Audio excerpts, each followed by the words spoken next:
Chapitre 1. Une rencontre fatidique. Les néons de Las Vegas scintillaient dans le ciel nocturne telle une fresque envoûtante. Mais Amelia Hart ne ressentait qu'un étrange vide.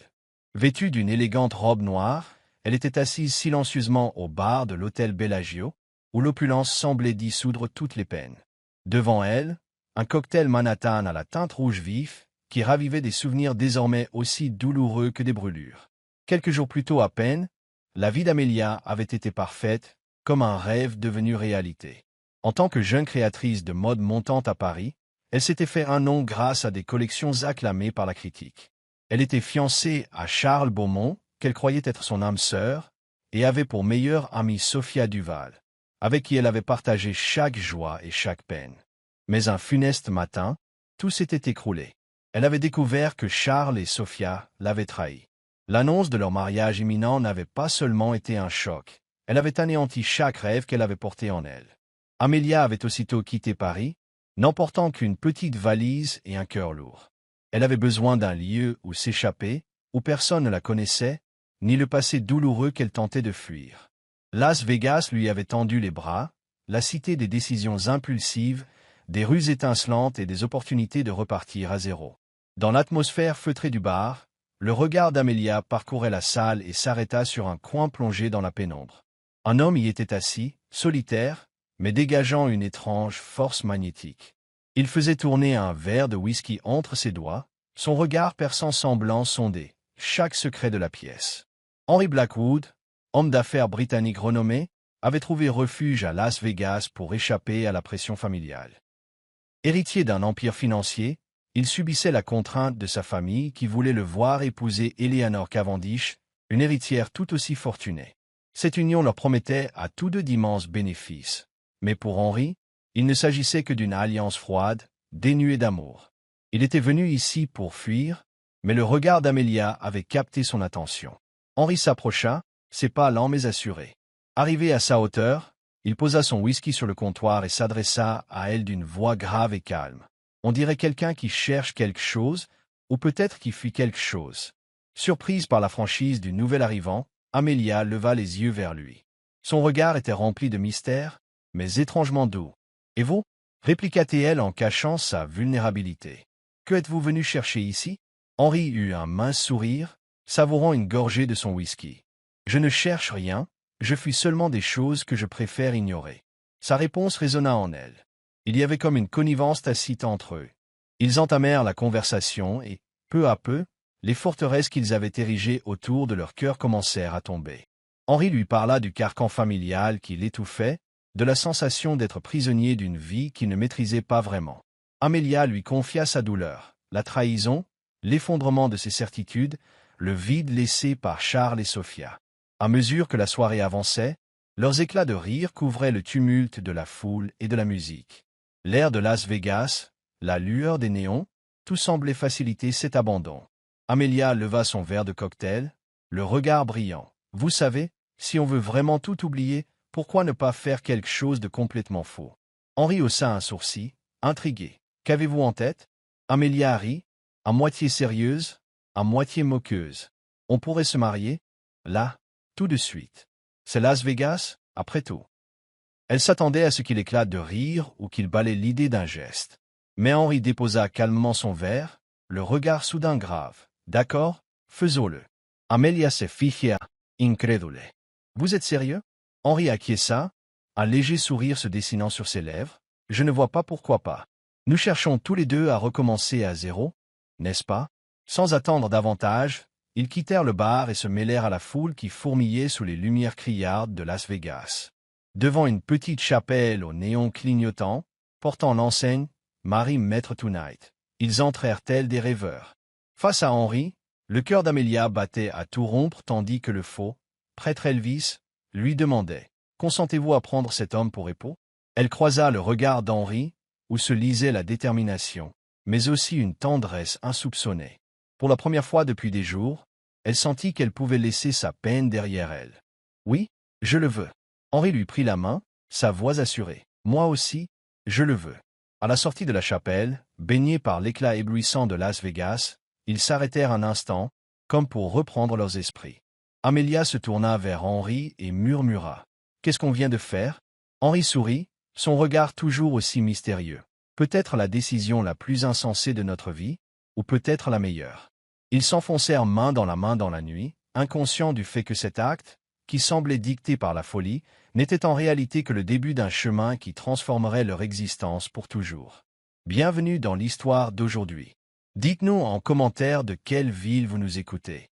Peut-être rencontrerez-vous quelqu'un de la même région. N'oubliez pas de vous abonner à notre chaîne. Chapitre 2. Levez le voile, les rayons du soleil matinal traversaient les rideaux, illuminant de leur clarté la vaste chambre habillée de draps blancs immaculés. Amelia se réveilla, la tête lourde.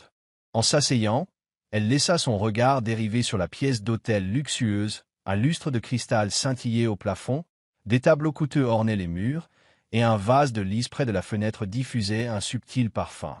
Ce qui la troubla davantage, c'était qu'elle n'avait aucun souvenir d'avoir réservé une telle suite. Cherchant à rassembler les bribes de la nuit précédente, son attention fut attirée par Henri, debout près de la fenêtre, le téléphone à la main. Son élégance dans ce costume sombre contrastait avec la froide autorité de sa voix, ponctuée d'un détachement apparent. Amelia resserra la couverture autour d'elle pour se donner une contenance. Dès que Henri eut terminé son appel, il se tourna vers elle, en croisant son regard confus, lui adressa un sourire bien plus doux que l'assurance dont il venait de faire preuve. « Bonjour », lança-t-il en posant son téléphone sur la table voisine. « Je ne voulais pas te réveiller. Tu as bien dormi? » « Henry » fit Amelia, la gorge nouée par l'incompréhension. « Où sommes-nous? Qu'est-ce qui se passe ?» Henri vint s'asseoir sur le bord du lit, desserrant sa cravate et déboutonnant le col de sa chemise. Son regard mêlait sincérité et appréhension. « Je crois qu'il est temps de t'expliquer qui je suis vraiment, » dit-il. Amelia fronça les sourcils, le cœur battant plus vite. « De quoi parles-tu » Henri inspira longuement avant de prendre la parole. « Je ne suis pas un simple homme d'affaires, Amelia. Je m'appelle Henry Blackwood, héritier de Blackwood Global, un empire financier étendu sur l'Europe et l'Amérique du Nord. Ma famille contrôle un vaste réseau d'affaires, ce qui implique des pressions énormes. » Amelia sentit son esprit vaciller. Le nom Blackwood ne lui était pas inconnu. Il apparaissait souvent dans la presse internationale, associé à des contrats valant plusieurs milliards et à une influence considérable dans le monde de la finance. Jamais elle n'aurait imaginé que l'homme épousé sur un coup de tête était à la tête de cette dynastie. « Pourquoi ne me l'avoir pas dit tout de suite ?» demanda-t-elle, mi-sidérée, mi-déçue. Henri eut un sourire teinté de regret. « Je voulais que tu me voies tel que je suis, et non comme l'héritier d'une fortune. Je ne voulais pas qu'il y ait de barrière entre nous. Mais après ce qui s'est passé cette nuit, je ne pouvais plus te le cacher. » Amelia l'observa, partagée entre la méfiance et l'hésitation. « Et ce mariage? C'était prévu dans un de tes plans? » Secouant la tête, Henri prit un air grave. « Non, je n'avais rien prémédité.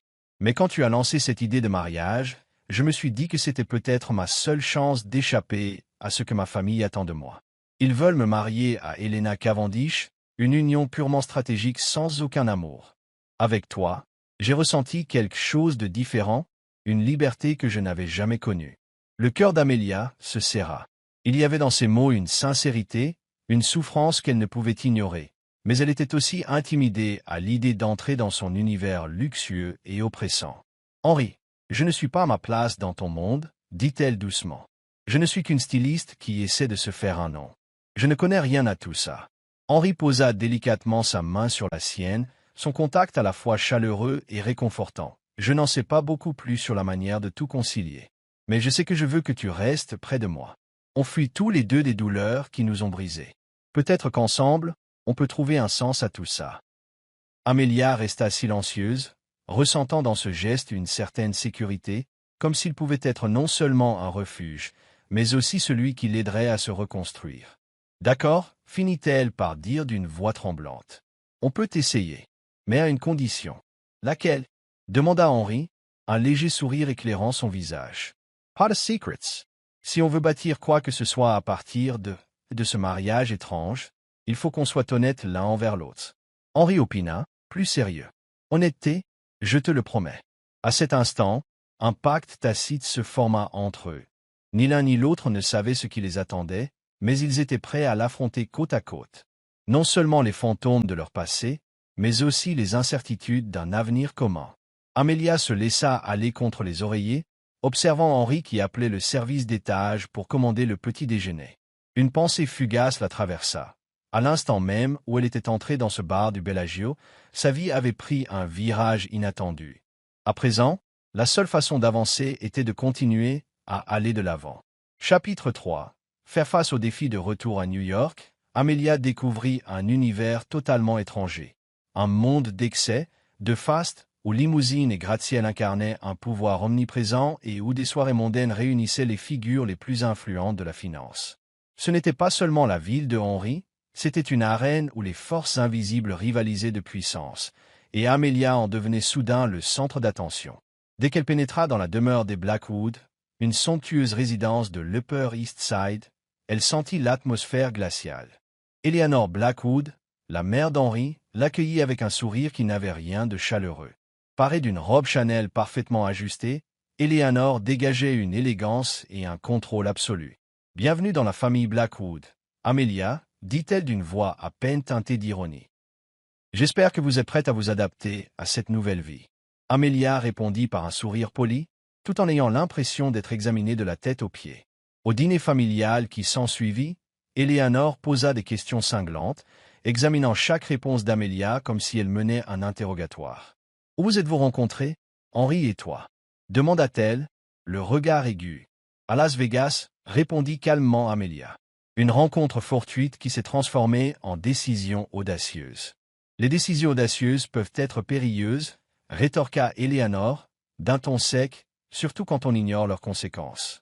Henri intervint avant qu'Amelia ne puisse répliquer, son regard protecteur braqué sur sa mère. « Mère, Amelia n'a pas à se justifier.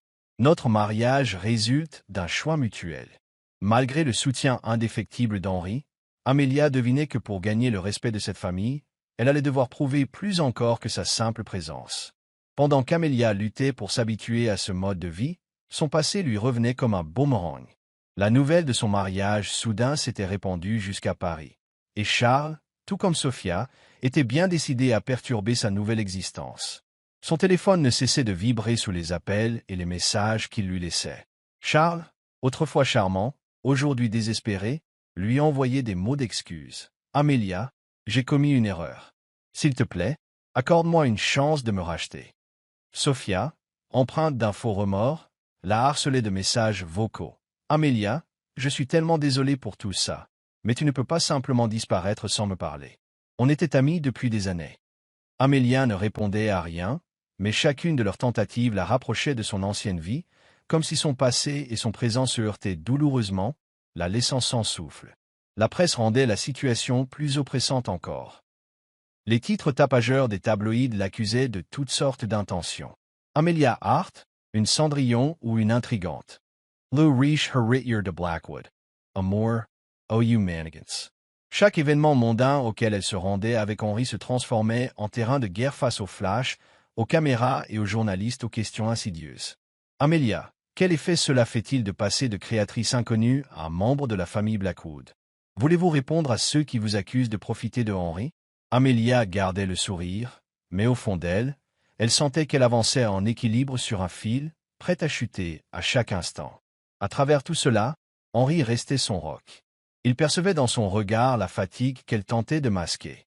Un soir, alors qu'il rentrait d'une réception, Henri arriva dans leur chambre avec 2 tasses de thé fumante. « Tu ne dois aucune explication à ces gens, » lui dit-il en s'asseyant à côté d'elle. « Ils ne savent rien de qui tu es, et ils n'ont pas le droit de te juger. » Amelia le regarda, les larmes au bord des paupières. « J'ai peur, Henri. J'ai peur de ne pas être assez forte pour supporter tout ça. » Henri lui prit les mains, son geste à la fois ferme et apaisant. « Tu es bien plus forte que tu ne l'imagines. Tu as quitté un passé douloureux pour tout recommencer. Ne les laisse pas t'ôter ta confiance en toi. » Ces paroles furent un baume sur ses angoisses. Pourtant, Amelia savait que pour se faire une place dans ce monde, elle allait devoir faire ses preuves, non seulement à ses détracteurs, mais aussi à elle-même. Tard, dans la suite qui leur servait de demeure provisoire, baignée par la lumière tamisée des lampes, Amelia examina son reflet dans le miroir. Elle repensa à son rêve d'enfant, devenir une styliste capable de toucher les gens à travers ses créations. Elle réalisa qu'elle ne pouvait laisser les jugements d'Eleanor, les murmures des médias ni le spectre de Charles et Sophia éteindre cette flamme.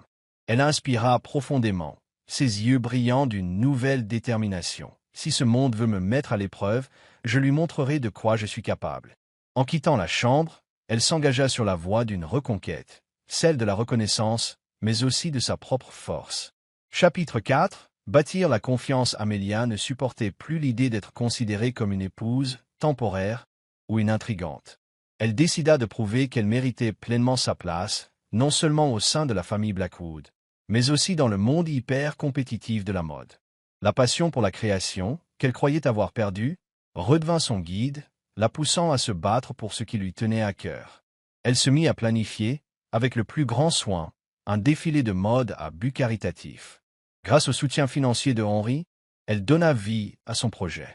Le lieu, un espace artistique branché au cœur de Manhattan, fut choisi pour marier esthétisme moderne et touche classique, exactement l'ambiance qu'elle souhaitait transmettre. S'investissant corps et âme, Amelia dessina chaque pièce de la collection, sélectionna les moindres détails, afin que ce défilé ne soit pas seulement un événement mondain, mais aussi un message d'espoir. Sa collection, inspirée par la résilience et le renouveau, mêlait des couleurs vives et des coupes épurées qui illustraient la Renaissance. Bien que Henry fût très occupé à diriger Blackwood Global, il ne ménagea pas ses efforts pour l'aider. En plus de financer le projet, il la soutint dans la promotion de l'événement, contactant de grands sponsors et des célébrités en vue, rendant ainsi ce défilé incontournable. Mais tout le monde n'accueillait pas l'initiative avec enthousiasme. Eleanor Blackwood, toujours suspicieuse, n'y voyait qu'un moyen pour Amelia de se donner en spectacle. Utiliser la charité pour soigner son image, c'est habile, raillait-elle à Henry lors d'un dîner de famille. Mais est-ce vraiment par altruisme ou pour attirer la lumière? Henry, sans se départir de son calme, répliqua « Tu ne connais pas Amelia, mère.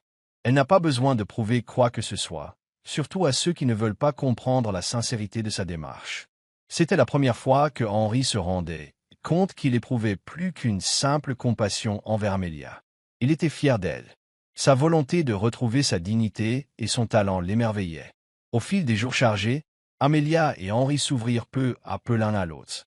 Leurs échanges tardifs, dans leurs luxueux pantoufles, leur permirent de partager leurs plus profonds tourments. Henry, qui camouflait depuis toujours ses émotions sous une carapace de rigueur, admit la pression insoutenable qui pesait sur lui. En tant qu'unique héritier de Blackwood Global, il se devait d'être irréprochable aux yeux de sa famille comme de la société. « Je dois toujours prendre les bonnes décisions », confia-t-il en contemplant la ville à travers la vitre. « Je n'ai pas le droit à l'erreur. Mais avec toi, je me sens libre d'être parfois faillible, vulnérable, sans que cela me diminue à tes yeux. » Amelia, à son tour, lui parla de ses blessures passées, la trahison de Charles et Sophia, la solitude, le sentiment d'errance quand elle quitta Paris, cette ville qu'elle adorait. « Je ne pensais plus pouvoir faire confiance à qui que ce soit, » avoua-t-elle, la voix tremblante. « Mais toi, tu es différent. Tu me fais croire que je mérite d'être aimé. » Enfin, le jour du défilé arriva. Le lieu, baigné d'une lumière douce, était décoré avec goût, des sièges parfaitement alignés pour accueillir les invités de marque. Dès que les mannequins commencèrent à défiler, vêtus des créations d'Amelia, le public fut conquis. Chacune racontait une histoire, non seulement celle d'un vêtement, mais aussi celle d'un combat et d'un espoir retrouvé. Le discours d'Amelia bouleversa plus d'un spectateur. Ce défilé n'est pas qu'un simple rêve de mode. Il nous rappelle qu'après la souffrance, on peut créer de la beauté, et que quiconque, peu importe son passé, peut changer sa vie. À l'arrière de la salle, Henry la contemplait, fier, incapable de la quitter des yeux.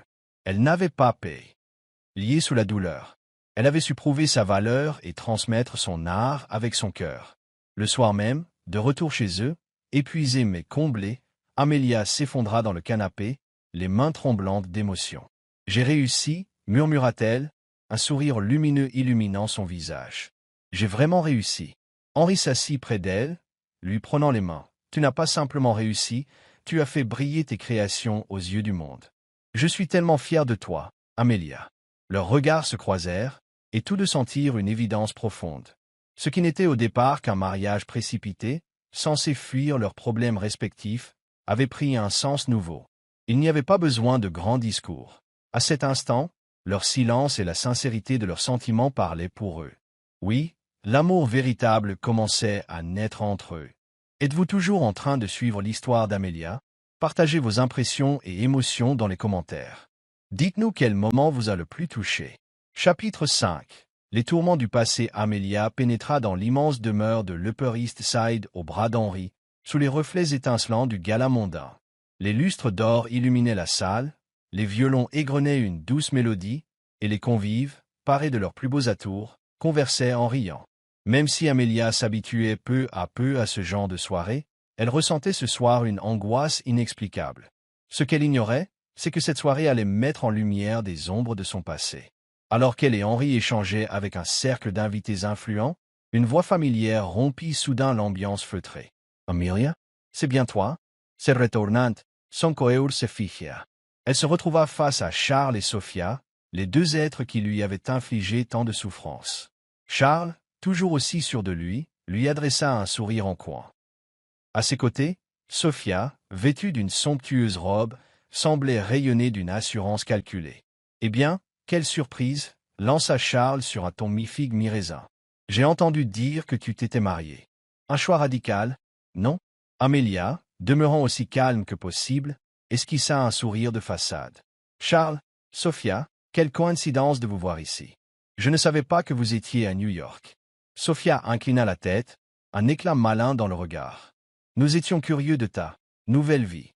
Ça nous intrigue de voir comment tu es passé de l'élégance parisienne à un mariage qui défie l'entendement. » Sa voix suintait l'ironie, mais avant qu'Amelia puisse répondre, Henri s'avança d'un pas, son aura imposante imposant aussitôt le silence. « Ma femme n'a pas à justifier sa vie devant qui que ce soit, déclara-t-il d'un ton ferme, particulièrement devant ceux qui l'ont trahi. » Un instant décontenancé, Charles se reprit vite, affichant un air glacé. « Nous ne faisions que la saluer. Après tout, nous avons un passé commun. » Henri eut un bref sourire, qui semblait signifier qu'il n'était pas dupe. « Je pense qu'Amelia a été suffisamment courtoise. Elle n'a pas à gaspiller davantage de temps avec le passé. » Charles et Sophia, gênés, finirent par s'éloigner. Amelia, quant à elle, sentait ses mains trembler. Henri la saisit par la main, le regard inquiet. « Ça va ?» demanda-t-il doucement. Elle acquiesça, la voix hésitante. « Je ne m'attendais pas à les revoir. »« Merci, merci d'avoir pris ma défense. » Le visage d'Henri s'adoucit, sa main effleurant l'épaule d'Amelia. « Tu n'as pas à te battre seul contre eux.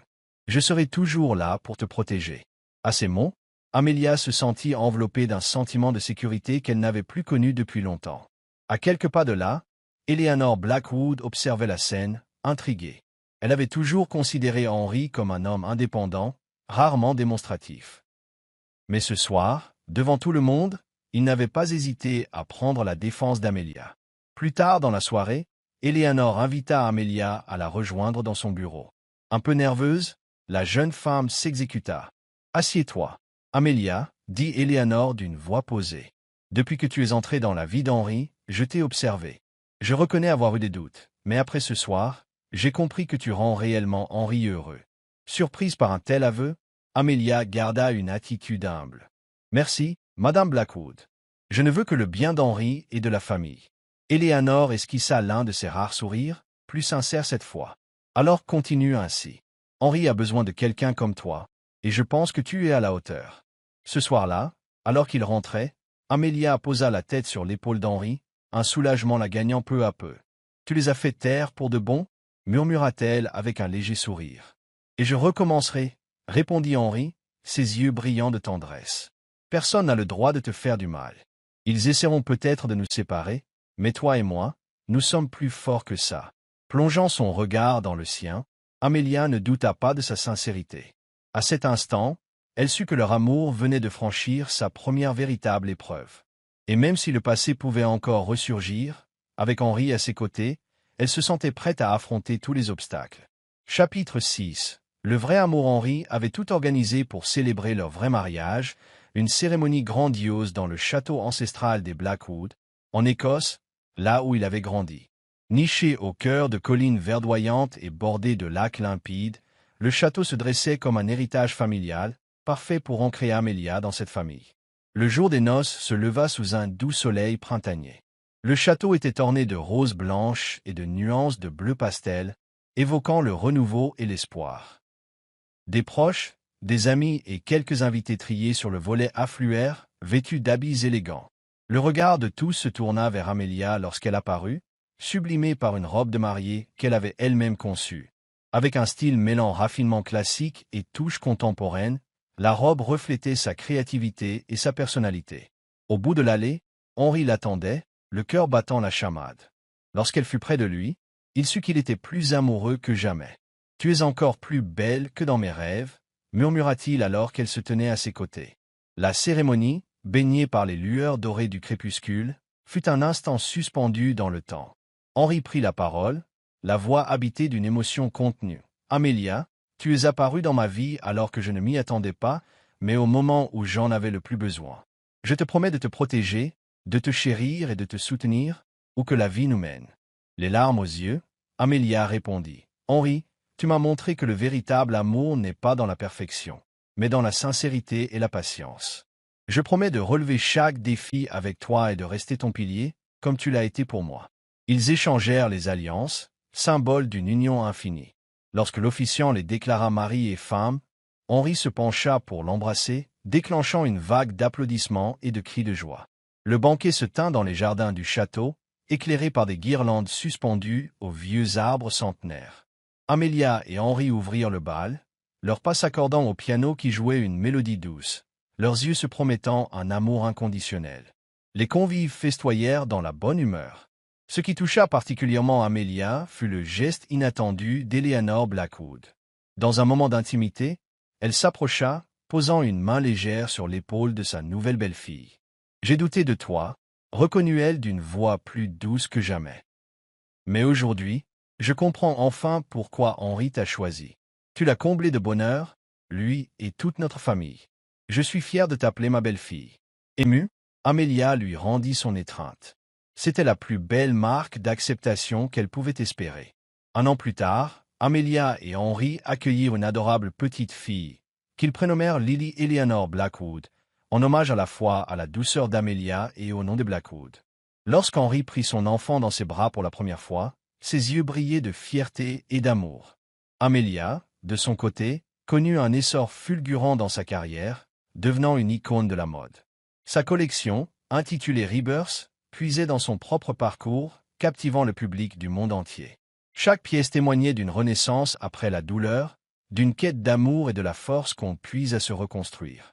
Ensemble, Henri et Amelia bâtirent une vie émaillée de rire, de tendresse et de valeurs essentielles. Oui, des difficultés se présentèrent encore, mais ils les affrontèrent main dans la main, apprenant et grandissant toujours l'un auprès de l'autre. Pour eux, le bonheur ne résidait ni dans l'argent ni dans la notoriété, mais dans la certitude de passer avant tout le reste aux yeux de l'être aimé. Parfois, les décisions les plus impulsives, prises dans les moments les plus inattendus, ouvrent des portes insoupçonnées. Pour Amelia et Henri, le véritable amour se révélait être un voyage, loin de la perfection, mais riche d'apprentissage et de partage. Et dans ce périple, ils avaient découvert quelque chose de bien plus précieux que tout le reste, un bonheur éternel. Merci d'avoir suivi cette histoire jusqu'au bout. Faites-nous part de vos impressions dans les commentaires. Quel genre d'histoire aimeriez-vous découvrir ensuite? N'oubliez pas de liker, de partager ce récit et de vous abonner à notre chaîne pour en découvrir plus.